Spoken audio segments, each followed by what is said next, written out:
Picture this. A dead man is found just slumped against a seawall on a quiet beach. He has no wallet, no ID, and like every single tag has been meticulously snipped from his clothing. Right, which is just wild. Totally. And the autopsy reveals his stomach is bleeding from a poison that completely vanished from his system. Okay. Unsolvable, right? But it gets so much weirder. Oh, it really does. Hidden deep inside, like a secret pocket sewn into his pants, is a microscopic scrap of paper with a Persian phrase that translates to the end. And that scrap links to a secret code, which links to an unlisted phone number, which links to a local nurse who looks at his death mask, looks like she's about to pass out, and swears she has never seen him before. Yeah, she was terrified. But here is the chilling twist you have to stick around until the end of this episode to hear. 73 years later, a massive DNA breakthrough not only shatters this entire Cold War spy mystery, but reveals a 1 in 20 million genetic anomaly linking that dead man to the nurse, uncovering a psychological nightmare absolutely nobody saw coming. Yeah. It's honestly the ultimate forensic puzzle. Yeah. And the resolution, the actual science behind it, completely rewrites a century of assumptions. We are Mike and Abby, and welcome to Wild Crime Podcasts. We are officially done with boring, slow-burn true crime. We're tearing into the most baffling cases on Earth, untangling the lies, and dropping you right in the middle of the madness. Whether you are on a long drive, crushing a workout, or just feeling a little bored, we're here to walk you through the mystery and make your next hour incredibly thrilling. I am, honestly still reeling from the sheer volume of, well, frankly, terrifying details in this case. I mean, we're taking an unidentified body and suddenly spinning into a massive global Cold War spy hunt. Secret pockets, missing train tickets, encrypted ciphers only visible under ultraviolet light. Are you serious? Right. It sounds like, I don't know, a Hollywood script that a producer would reject for being too convoluted to be real. Too messy. Yeah, exactly. You have a victim with a hiker-specific muscular build of a professional ballet dancer, an untraceable exotic poison, and an international espionage panic. But this actually happened. The historical record is entirely real. It's absolute madness, and the way the clues drop, one by one, over decades. It's like the universe engineered this specifically to break the minds of the investigators. Every answer just generates 3 more impossible questions. Which is, what happens when anomalous biology intersects with anomalous behavior? Just when people thought they had the definitive answer, that this guy was a top-tier Soviet operative, the entire geopolitical narrative gets dismantled by microscopic genetics. Okay, before we jump into the timeline, pause for a second and ask yourself, what would you do in this situation? Imagine walking on a beach at 6:30 a.m. and finding a man in a full suit, ankle crossed, looking like he's asleep, but every single identifying tag has been meticulously cut from his clothes. What's your first thought? Mob hit. Spy. You would inevitably lean toward a professional hit, right?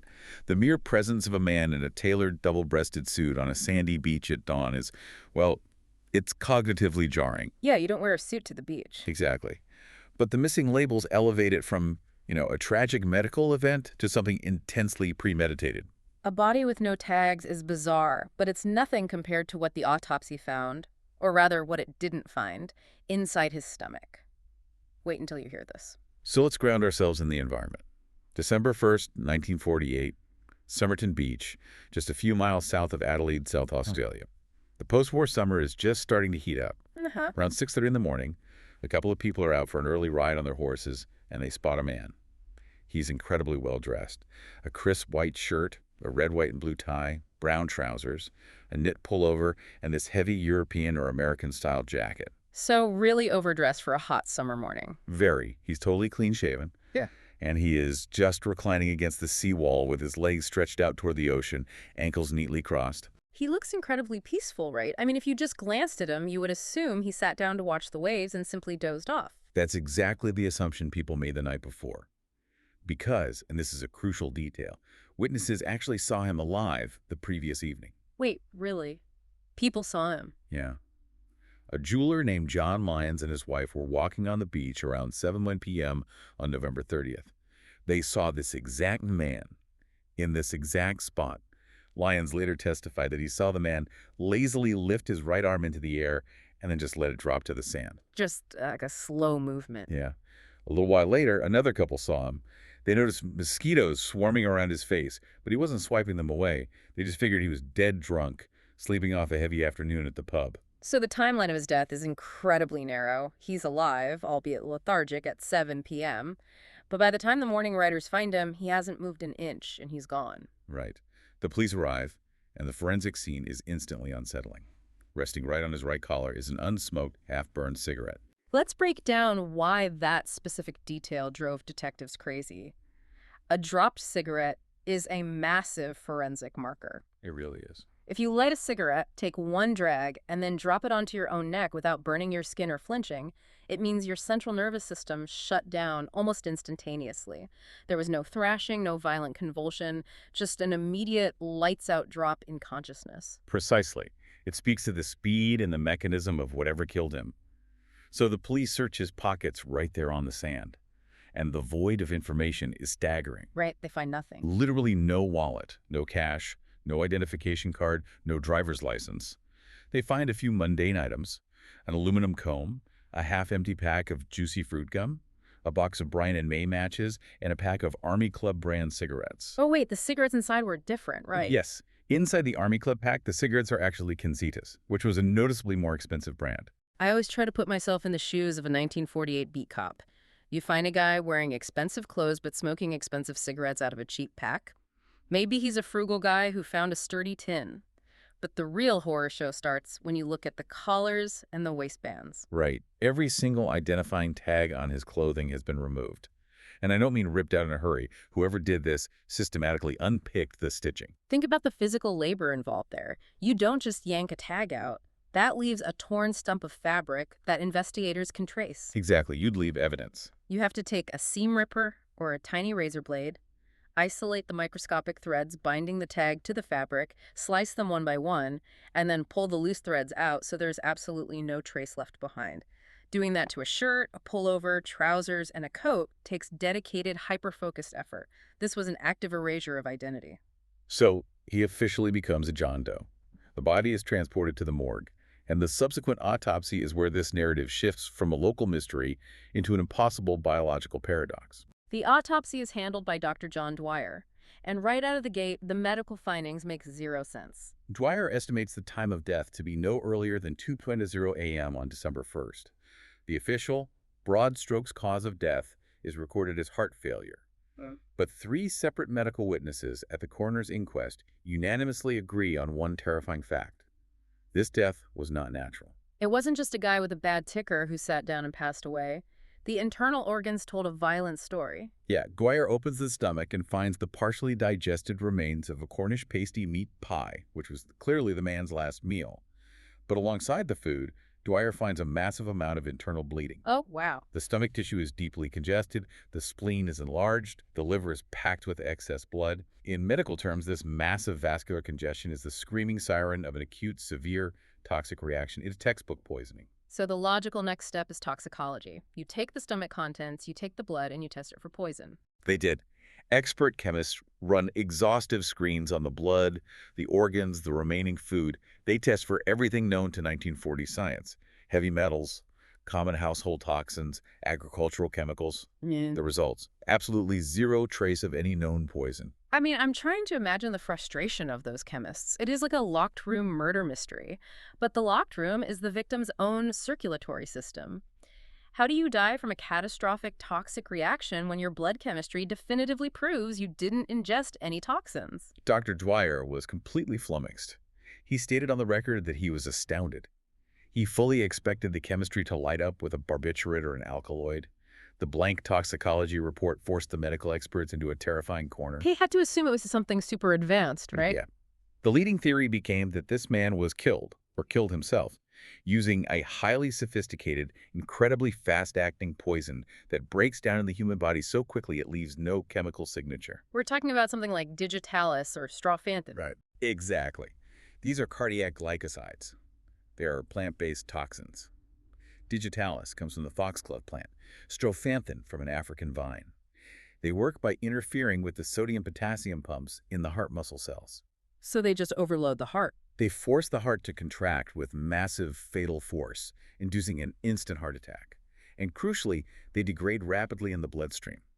In 1948, Identifying them post-mortem without a specific chemical marker was virtually impossible. But those aren't exactly chemicals you can pick up at the local pharmacy to deal with a rat problem. That is highly specialized biochemistry that requires either advanced medical knowledge or access to military-grade assets. Which is why the intelligence community's ears perked up. But before they could even process the poison paradox, the physical examination of the body threw another massive wrench into the gears. This man possessed a set of incredibly rare, specific anatomical anomalies. The physical build of this guy was just bizarre. The calves, specifically. The coroner noted that the man's gastrocnemius muscles, the main calf muscles, were unusually high on the leg and extremely well developed. Like a runner. Yes, the medical reports explicitly compared his lower body to that of a professional ballet dancer or a highly trained distance runner. Furthermore, his toes were distinctly wedge-shaped. They were compressed together in a way that perfectly mimics the foot deformation seen in dancers accustomed to wearing pointed shoes or binding their feet. Okay, so you have a potential dancer or athlete. That narrows the pool of missing persons significantly. But then you look at his head, and the genetics get even more restrictive. Let's talk about the ear structure. The human ear has a complex cartilage structure. The central bowl of the ear has two main hollows separated by a ridge. The upper hollow is called the cymba, and the lower hollow is the cavum. Right, okay. In roughly 98 to 99% of the Caucasian population, the lower hollow, the cavum, is larger. But the Somerton Man had the inverse. His upper hollow, the cymba, was noticeably larger. That specific genetic trait is present in only 1 to 2% of the human population. So if you're looking for a missing person, you can instantly rule out 99% of the world based entirely on a photograph of his ear. And it compounds. He also had a condition called hypodontia. He was missing his lateral incisors, the teeth directly next to the two front maxillary teeth. This isn't a case of them being knocked out in a fight. They never developed. That genetic dental trait is only present in about 2% of the population. Let's process those odds. You have an individual with the specific, highly developed calves of a ballet dancer, an ear cartilage anomaly found in 1% of people, and a dental anomaly found in 2% of people. Statistically, this guy should have been the easiest person on the entire planet to identify. You'd think so, right? Yeah. You put his picture in the paper, and someone should immediately say, oh, that's my dentist, or that's my neighbor. Well, they circulated his fingerprints globally. They sent them to Scotland Yard, to intelligence agencies in New Zealand and South Africa, and directly to the FBI in Washington. J. Edgar Hoover himself signed the return correspondence stating that the fingerprints yielded absolutely zero matches in the American database. The man simply did not exist on paper. The ballet dancer calves and missing teeth are incredibly weird, but they are nothing compared to the tiny, hidden detail investigators completely missed for months. Wait until you hear this. So we fast forward a few months. The trail is ice cold. The body has been heavily embalmed with formaldehyde to preserve it. A plaster death mask has been cast so the police have a permanent 3D record of his facial features. And the man is eventually buried. Just case closed for the moment. Pretty much. The South Australian police are desperate for a breakthrough. They decide to bring in Sir John Cleland, an emeritus professor of pathology. Cleland is a legend in the field, and his mandate is to conduct a completely fresh, microscopic re-examination of the man's clothing. This is truly a last-ditch effort. The police are literally staring at a pile of fabric, hoping it will somehow speak to them. And remarkably, it does. Cleland is meticulously going over the brown trousers. He's feeling along the thick waistband, and deep inside the lining, he feels a slight lump. He opens the seam and discovers something the original detectives, the coroner, and the morgue attendants totally missed. It is a tiny, hidden fob pocket. For those who don't know, a fob pocket is a very small, often concealed pocket traditionally used in the 19th and early 20th centuries to hold a pocket watch on a chain. But in modern trousers, especially heavily tailored ones, they're almost invisible unless you know exactly where to feel. Right. Inside this heavily concealed pocket, Cleland finds a tightly rolled piece of paper. It has been rolled up into a tiny cylinder, almost like a microscroll. They carefully use tweezers to unroll it, and printed on this tiny scrap are two words in an elaborate, highly stylized typeset. The words are Tamam Shud. Which immediately sets off a linguistic scramble. The police have no idea what it means. It sounds exotic. It looks exotic. They consult with language experts at the local university, and they identify the language as Persian. The phrase translates roughly to the end. It is finished or completed. Wait. You have an unidentified corpse on a beach, killed by an invisible poison, and stashed inside a hidden pocket in his pants is a micro scrap of paper that literally says, "The End." It is almost too theatrical. It is intensely dramatic. But the investigators realize that this isn't just someone's handwriting. The paper type, the specific font, the ink, it is clearly torn from a printed book. Specifically, it is identified as the final phrase printed at the very end of the Rubaiyat of Omar Khayyam. Let's give some context on the Rubaiyat because it is crucial to understanding the psychology of the case. Omar Khayyam was an 11th century Persian astronomer and poet. Yeah, but brilliant guy. Right. And in 1859, a Victorian writer named Edward Fitzgerald translated these poems into English, and they became a massive cultural phenomenon. The poetry is deeply fatalistic. It is all about how life is fleeting, death is entirely inevitable, and the afterlife is a mystery, so you should just drink wine and live in the moment. It's the ultimate carpe diem text, but steeped in a heavy, inescapable melancholy. So the police realize they aren't just looking for a book. They are looking for a specific, very rare New Zealand edition of the translation that uses this exact typesetting. They go to the press, publish a photo of the Tamam Shud scrap, and launch a nationwide appeal. Find the book this was torn from. And the craziest part is the appeal actually works. In July 1949, a local doctor from Glenelg walks into the police station with a book in his hand. His story is wild. He tells the police that roughly around the time the Somerton Man's body was discovered, he had driven into Glenelg, which is a coastal suburb right next to Somerton Beach. He parked his car, left the doors unlocked, which was completely normal for 1948, and went about his business. Right, totally standard back then. When he returned, he noticed a book had been tossed through the open window onto the back seat. He didn't see who threw it. He had no idea where it came from. He just tossed it into his glove box and forgot about it for 8 months until he saw the newspaper article. The police take the book, they turn to the final page, and there is a jagged hole where the text should be. They bring out the microscopic Tamam Shud scrap found in the dead man's pocket. They place it against the hole. Because tearing a piece of paper is essentially like creating a unique fingerprint. The way the cellulose fibers rip creates a microscopic mountain range that cannot be replicated. Exactly, and when they line up the scrap with the book, the jagged edges lock together perfectly. It is a flawless, one-to-one microscopic jigsaw fit. This is definitively the book the scrap was torn from. I have to interject here because the logic of this action is baffling. If you're going to commit suicide, and you want to use a book of fatalistic poetry to send a message, why go through the immense physical trouble of carrying out 2 microscopic words, folding them up, and sewing them into a hidden pocket? It's a lot of work. Why not just leave the book on the beach next to your body, tossing the book into a random stranger's unlocked car, but keeping the tiny scrap hidden? It's like leaving a breadcrumb trail, but making sure the breadcrumbs are microscopic.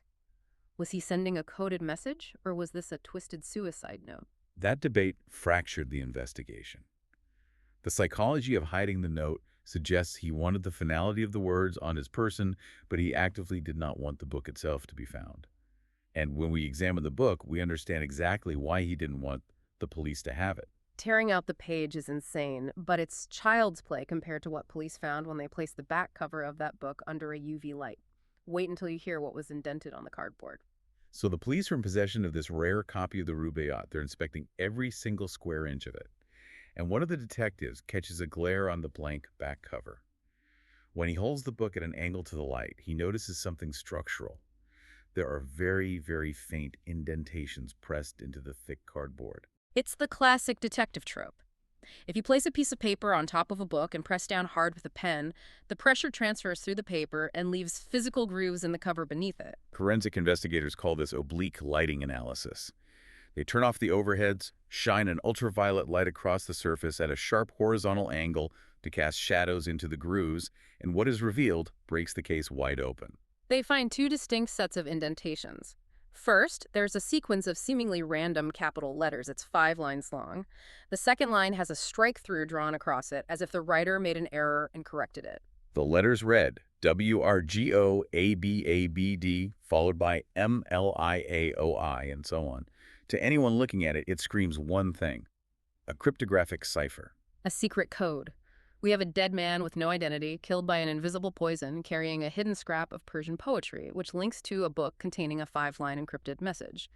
This is no longer a local police matter. This is straight out of a military intelligence textbook. The police immediately hand the cipher over to naval intelligence cryptanalysts. The military code breakers apply frequency analysis, looking for repeating letter clusters that might correlate to the English language. But the message is too short. Not enough data. Right. Without a cipher key, a sequence of 50 letters is mathematically impossible to break with certainty. It could be a substitution cipher, or it could be the initials of words in a sentence. The military essentially throws their hands up. But the second set of indentations on the back of the book is much more actionable. It is a string of numbers. It's a local telephone number. And not just any telephone number. It is unlisted. In 1948, having an unlisted number meant you actively paid the telephone exchange to keep your name out of the public directory.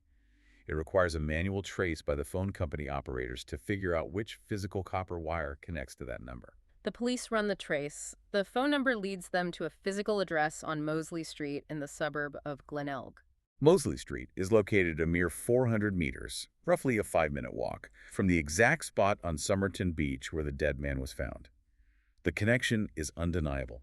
The detectives must have felt a massive surge of adrenaline. They have a direct link, they go to the address and knock on the door. The door is answered by a 27-year-old woman named Jessica Thompson, though everyone calls her Jo. She is a registered nurse living there with her young son. She is engaged to a man named Prosper Thompson. Detective Sergeant Lionel Lean is running the interview. He sits Jo Thompson down. He doesn't have a photograph of the dead man.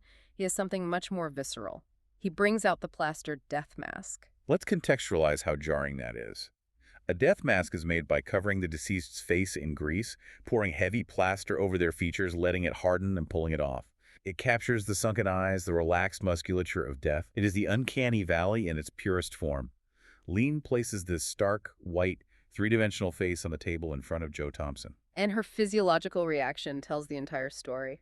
Lean documents the moment in his official police report.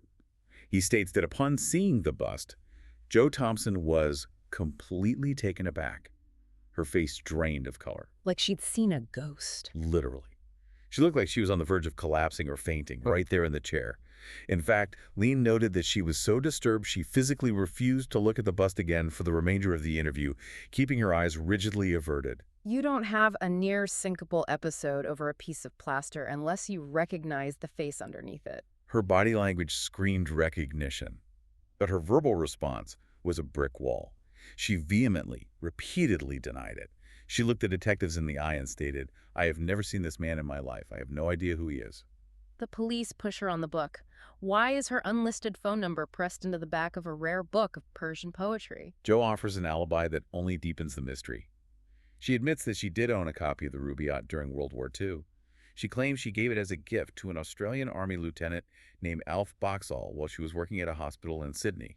So the police immediately think the dead man is Alf Boxall. Exactly. They launch a manhunt for Alf Boxall. But within days, they locate him. He's alive, well, and working at a bus depot in Sydney. And even more frustratingly, Boxall still has his copy of the Rubaiyat. He shows it to the police, and the final page with Tamam Shud is completely intact. So the Boxall lead is a total dead end. Jo Thompson insists her connection to the book is a bizarre coincidence. She denies knowing the Somerton Man, and the police, lacking any physical evidence to charge her with a crime, are forced to back off. But history and biology did not back off. Because decades later, a completely staggering genetic bombshell drops regarding Jo Thompson that makes her denial mathematically impossible. This is where the story shifts from a hard-boiled detective novel into the twilight zone of biological destiny. Jo Thompson had a son named Robin, who was born in 1947. That means Robin was roughly 16 months old when the Somerton Man died 400 meters from his crib. Keep those dates firmly in mind. Years later, an anatomy and physical anthropology expert named Professor Messiah Henneberg begins reviewing the case. He starts examining high-resolution photographs of Robin Thompson as an adult, and Henneberg spots an anatomical mirror image. Robin possesses the exact same rare ear anomaly as the Somerton Man. His Simba, the upper hollow of the ear cartilage, is noticeably larger than the cavum. That is the trait found in only 1% of the population. Yes, but Henneberg digs deeper into Robin's medical and dental records. Robin also has severe hypodontia. He's entirely missing his lateral incisor teeth. The 2% dental trait. Exactly. This is where the math becomes irrefutable. If you have two genetically independent traits, you multiply their probabilities to find the odds of them occurring together in a single individual. 1% multiplied by 2% yields an astronomical rarity. The odds of a random person possessing both the ear anomaly and the missing teeth are estimated to be between 1 in 10 million and 1 in 20 billion. I'm floored by those numbers. It is statistical proof. The unidentified man on the beach has to be Robin's biological father. And to add, the final surreal puzzle piece. Robin Thompson actually grew up to become a highly successful professional dancer. He danced prominently with the Australian ballet company. The ballet dancer Calves. The autopsy specifically noted the dead man had the muscular development of a dancer. It is inherited physical architecture. The genetics connect every single physical anomaly perfectly. The narrative finally makes sense. The Somerton Man traveled to Glen Elg to see his secret son, or perhaps to confront Joe Thompson. That is why he was found dead just down the street from her house. That is why she had his phone number indented on the back of his book. And that is why she almost fainted when she saw his death mask. She knew exactly who he was, and she chose to protect her current life and her new fiancé by letting him remain a John Doe. If you're watching on YouTube right now, go to the comments and tell us. Mm. Do you think this nurse is lying to protect a massive secret? Or is this the craziest genetic coincidence in human history? For decades, independent researchers were thoroughly convinced this was a tragic, contained domestic drama, a secret love child, a desperate father, a spurned lover taking a fast-acting poison in a fit of grief. It was a neat, emotionally devastating narrative. The secret love child theory makes perfect sense until you look at the global stage. This wasn't just a domestic drama. Wait until you hear what investigators found inside a locker at the Adelaide railway station that blew this case up to an international level. To understand the escalation, we have to rewind the timeline slightly to January 1949, about a month after the body was discovered. The police are running down every possible lead in Adelaide. They contact the Adelaide railway station to check for any abandoned luggage. The cloakroom attendants check their logs, and they find a brown suitcase that was checked in at 11:00 a.m. on November 30th. November 30th. That is the exact day before the body was found on the beach. The timeline aligns flawlessly. The police seize the suitcase and pry it open, expecting to find a driver's license or a passport. Instead, they find a treasure trove of deeply suspicious items. I'm trying to picture the contents. What kind of luggage does an anonymous man carry? It's a bizarre mix of the mundane and the highly specialized. They find standard travel gear, a shaving brush, shoe polish, a knife, a pair of scissors, and a screwdriver. They also find several articles of clothing. But chillingly, almost all of the clothing inside the suitcase has had the identifying tags meticulously unpicked and removed, exactly like the clothes found on the corpse. So the systematic erasure of his identity didn't just happen on the beach. He completely sanitized his entire luggage. They also find a very specific tool, a stenciling brush. This is an industrial tool used for painting large, precise lettering onto cargo crates or merchant ship manifests. It is not something a typical tourist carries on vacation. The tools are strange, but it's the thread that seals the deal, right? The smoking gun in the suitcase is a spool of Barber brand thread. It is an unusual, highly specific type of orange waxed thread, not commonly sold in Australian haberdasheries at the time. The forensic investigators take this spool of thread and compare it under a microscope to the Somerton Man's trousers. Remember the hidden fob pocket? And one of the main pockets had been recently repaired. The repair stitching. Yes, they compare the fibers, the ply, the twist, the dye lot. It is a microscopic 100% match. The orange thread in the suitcase was definitively used to repair the trousers worn by the dead man. The suitcase belongs to him. Wait, I remember reading there was a major clue regarding the jacket he was wearing on the beach. Something about the tailoring? A master tailor was brought in to examine the double-breasted coat found on the body. After analyzing the feather stitching and the specific cut of the shoulder padding, the tailor confidently declared that the coat was of American origin. It was not manufactured in Australia or the British Empire. Which is huge. Huge. Due to post-war rationing, importing American clothing to Australia was incredibly rare unless you had international connections. Okay, but surely the suitcase had some name on it. You can't strip every single tag. You hit the nail on the head, but it goes deeper. Yeah. Whoever packed the bag did leave exactly 3 name tags intact. A tie, a laundry bag, and a singlet had tags bearing the name T. Keene, or Keene without the E. So they have a name, they just look up Thomas Keene. The police immediately launched a search for missing persons named T. Keene across Australia, the UK, and America. The result, Absolutely nothing. No one with that name was missing. The investigators deduced something highly disturbing. The tags were left on You purposefully. should row them off. Right. The packer painstakingly removed every legitimate tag, but deliberately left the T-Keen tags attached to create a false trail. It was intentional, sophisticated misdirection. Which brings us crashing into the spy theory. Because you don't utilize false name tags, carry American-tailored coats, and use encrypted ciphers if you're just a random guy visiting his secret son, this is intelligence tradecraft. You have to place yourself in the geopolitical reality of South Australia in 1948. This is the absolute dawn of the Cold War. The tension between the West and the Soviet Union is escalating daily.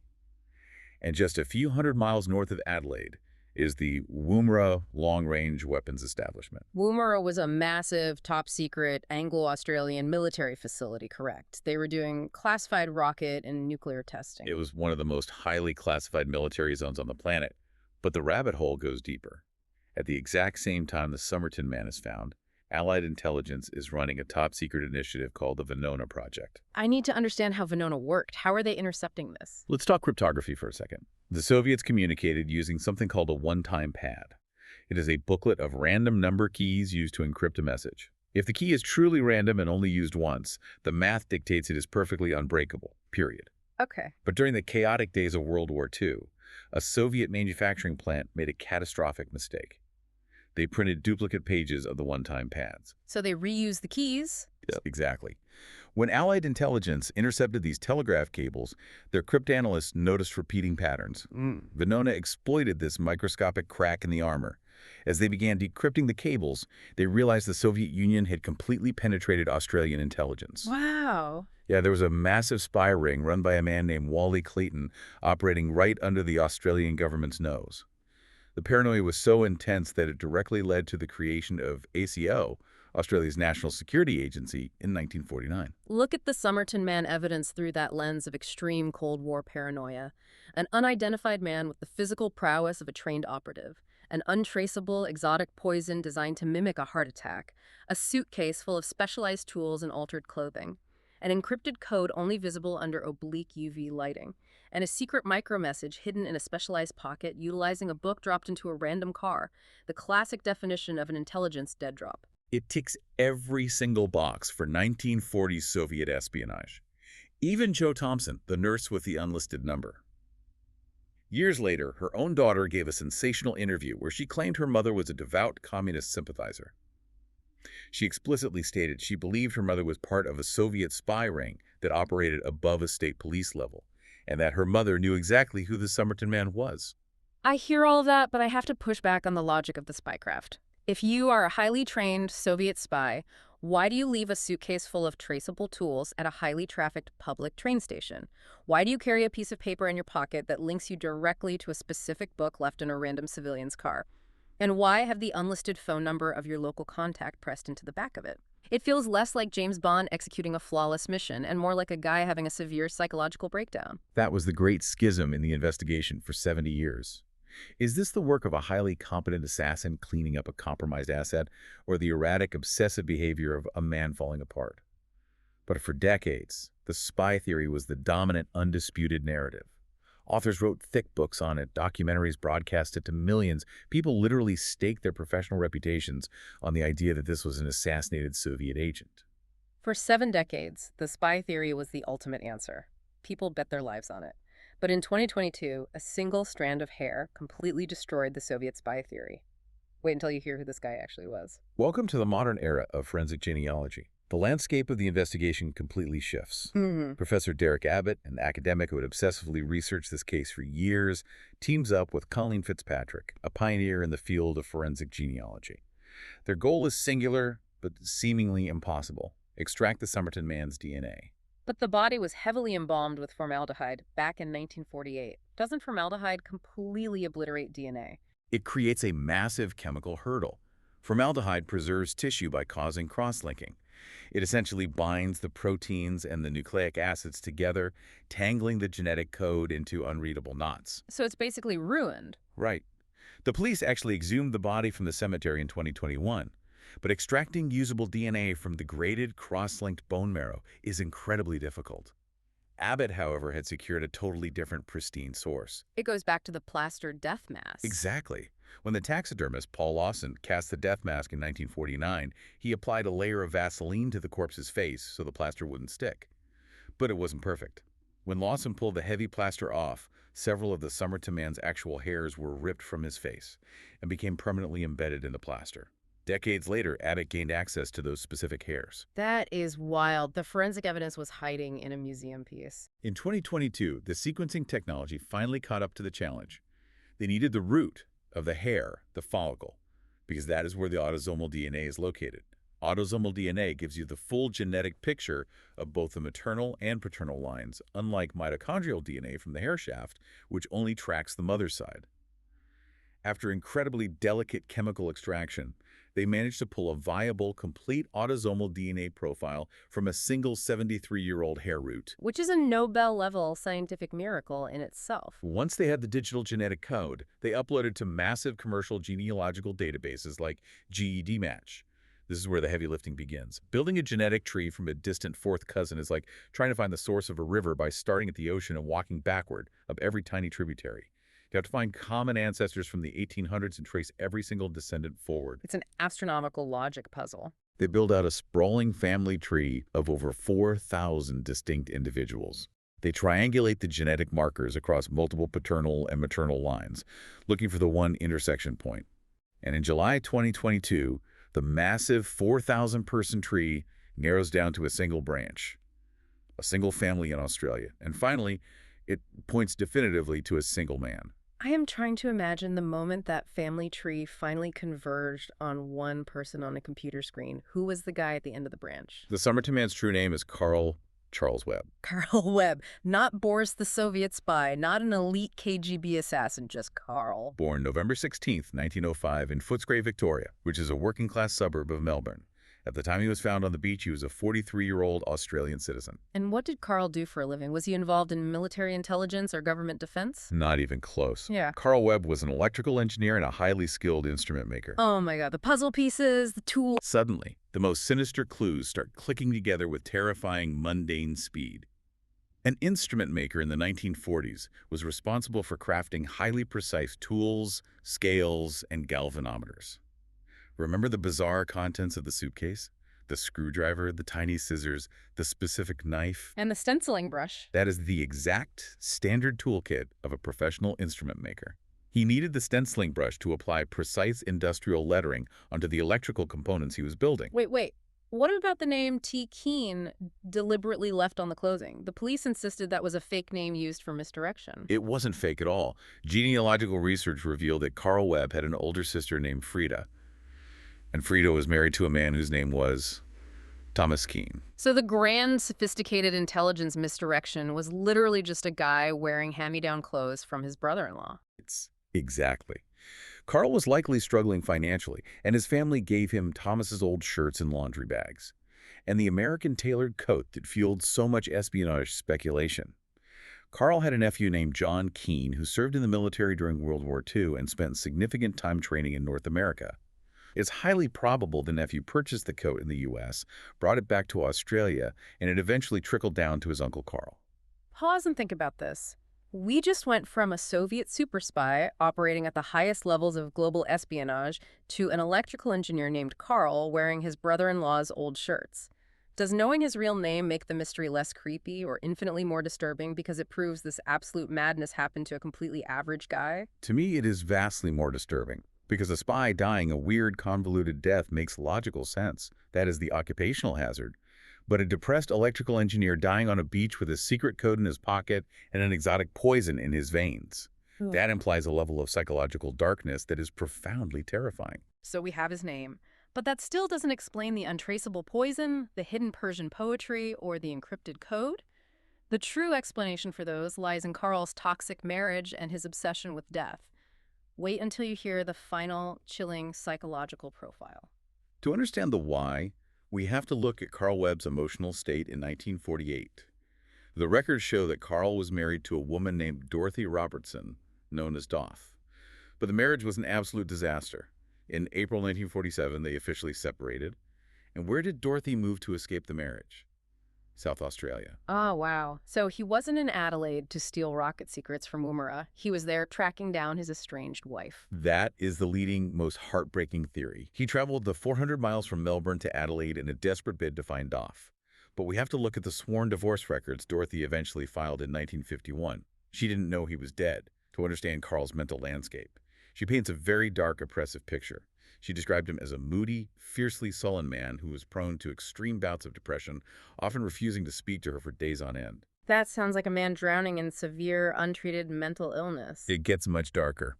Dorothy stated on the legal record that Carl had a morbid, consuming obsession with writing death poetry. He openly claimed to her that death was his greatest desire. Well, that completely reframes the Tamam Shud scrap. Entirely. It wasn't a spy code signaling a dead drop to a handler. It was a deeply depressed man, obsessed with death poetry, literally writing his own ending. He found the Persian poem about the finality of life, tore out the words "the end," and painstakingly sewed it into his pocket like a macabre literary badge of honor, a private suicide note to the universe. But what about the cipher? The 5 lines of code on the back of the book under the UV light. Remember, Carl was an incredibly smart guy, a precision engineer. Researchers digging into Melbourne newspaper archives found that Webb regularly entered and won highly complex bridge puzzle competitions in the local papers. He loved puzzles, crosswords, and word games. So the letters aren't a military encryption. Most likely, they're just the idle scratchings of a man obsessed with word games, tricked to distract his racing mind. Some researchers hypothesize they are the initial letters of horses he was betting on at local tracks, which was a very common Australian pastime. Or perhaps an acrostic poem he was working out in his head. Just the doodling of a highly intelligent, deeply grieving man sitting alone in a train station. Okay, I buy the puzzle theory. But the missing labels. Why sit in a hotel room and unpick the microscopic stitching on every single tag in your suitcase? This is where we look at modern psychological diagnoses. Webb was highly systematic, socially isolated, and exhibited incredibly rigid behavioral patterns.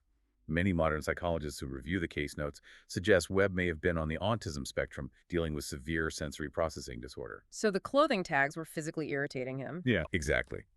Anyone with sensory sensitivities knows how agonizing a stiff, scratching clothing tag can be against the skin. It feels like burning sandpaper. He wasn't stripping his identity to evade the KGB. He was just cutting out the tags so his clothes were physically comfortable to wear. And he used the heavy orange barber thread to fix his pocket because, as a pragmatic engineer living alone, he just used whatever sturdy industrial thread he had lying around his workshop. That is heartbreakingly normal. It's almost devastating how mundane the truth is. But what about the autopsy? The 1 in 20 million dancer calves? The lack of poison? There are fascinating medical theories that tie all of this together. Some prominent doctors suggest Webb suffered from an undiagnosed connective tissue disease, such as Ehlers-Danlos syndrome or EDS or maybe Marfan syndrome. These genetic conditions affect the body's collagen. They can cause severe cartilage deformities, which perfectly explains the bizarre sympicavum ear anomaly, and extreme joint hyperflexibility, which alters the way a person walks, leading to bizarrely overdeveloped, dancer-like calf muscles. And the poison. How does a connective tissue disorder explain the untraceable death? Connective tissue diseases often cause chronic, excruciating joint and vascular pain. This perfectly contextualizes why his wife said he was always cranky and had to go to bed by 7:00 p.m. every single night. If Carl Webb was in constant, agonizing physical pain, deeply depressed, and his wife had abandoned him, he likely made a definitive choice. He could have easily acquired digitalis, a common heart medication. It's incredibly lethal in a high, concentrated dose, induces a massive cardiac event, and degrades so fast that the 1948 toxicology couldn't find a trace. So the whole Tamam Shud the end thing, it wasn't an elaborate espionage operation. It was a literal sign-off. A guy in physical agony, obsessed with death poetry, checking out on his own terms, and he likely removed his wallet and ID on purpose, making sure nobody could easily identify him to save his estranged family the public shame of his suicide. It is the ultimate tragedy of an isolated man. He packed his tools, took his favorite death poetry, swallowed a handful of pills, and walked down to Somerton Beach in a suit to watch the sunrise one last time. Carl Webb wanted to disappear completely. But the universe wasn't going to let him go without leaving us one final, unbelievable coincidence to obsess over. Because while Carl Webb's DNA definitively solves the who, it leaves some massive, eerie, frankly supernatural threads dangling that defy all logical explanation. Let's lay out the ghosts still haunting this case. First, the George Marshall coincidence. In 1945, exactly 3 years before Carl died, a man named George Marshall was found dead of suspected poisoning in Singapore. And resting openly on his chest was a copy of the exact same rare book, the Rubaiyat of Omar Khayyam. You have got to be kidding me. Another poisoning with the exact same obscure Persian poetry book. Yes.